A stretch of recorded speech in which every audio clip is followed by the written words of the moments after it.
Oh, how you doing? This is Janis from SweetNoize.com, and I'm going to share a few things about playing guitar.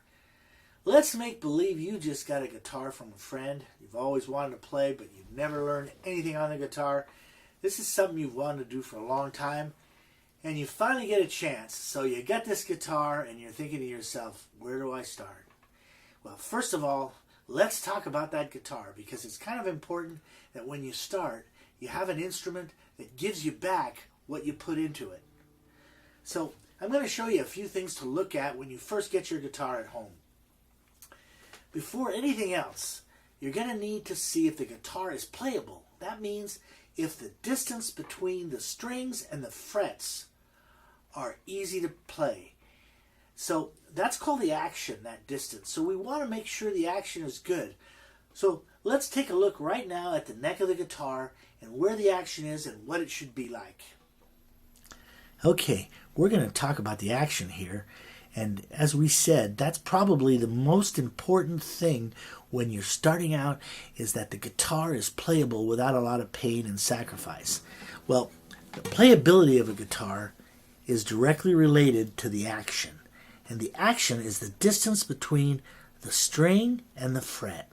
So it makes it easy for you to hold the string down without a lot of pain and suffering.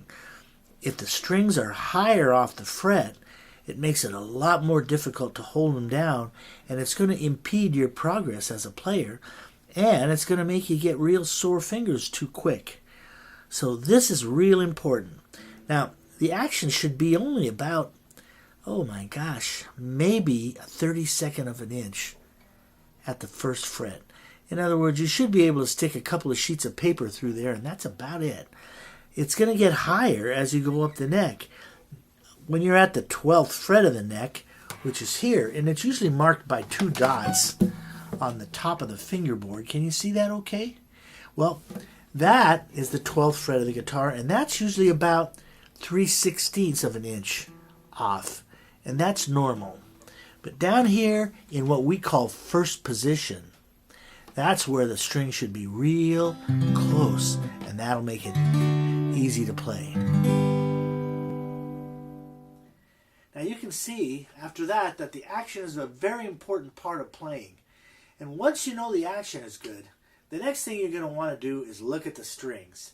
If you have metal strings or steel strings on the guitar, you want to look at the first and the second strings. That's the little skinny ones on the bottom. First and second string, they're plain steel, and if they're all black, then that means they're rusted or corroded, and that means the other ones that are supposed to be bright brass colored are probably rusted and corroded too, and the guitar isn't going to sound right, and it's not really going to give you back a nice sweet sound. So next thing you're going to do, once your action is checked out and you realize that this guitar can be played, let's say you look at it and you still can't figure out whether or not it's a good enough guitar to spend money and put new strings on it, you can always take it to a friend, because anybody that plays guitar can look at it and you can ask them, how's the action, how's it play, and they'll go, hey, this guy knows what he's talking about already.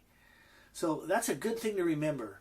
Everybody has a friend or knows somebody that's a pretty good guitar player, and they can tell you real quick whether or not this guitar is going to work for you. Excuse me. Now the next thing we're going to look at is going to be the parts of the guitar. And you should know what they are so that you can talk about the guitar to your friends. This guitar has a body, has a neck, and it has a head. 3 basic structures. On the head of the guitar are the tuning machines. Some people call them tuners. They've even been called machine heads. But the proper term I like to use is tuning machines. And the reason we call them machines is because there's little gears in there that allow you to turn the string, and it tightens up by spinning this little post. So by turning this way, it's going to tighten the string. Turning backwards, it's going to loosen the string. So those are your machines, or tuning machines. Here is called the nut. This little piece of bone or white plastic holds the strings in place here at the end of the fingerboard of the guitar. Now this little thin piece of wood that goes from the nut down to the sound hole is called the fingerboard. And in the fingerboard are your frets. So you have the neck, you have the fingerboard, you have your frets. Then you have, as we said, the sound hole. Around the sound hole, there's usually a little design of some kind. It's called a rosette. This is the bridge. These are the bridge pins. This is the saddle. You'll find there's all different saddles, all different shapes. Depending on the guitar maker, they'll all have a little different way of building a saddle. This is the pick guard, and this is designed so that when you're strumming and you get carried away, you don't dig a hole in the top of your guitar.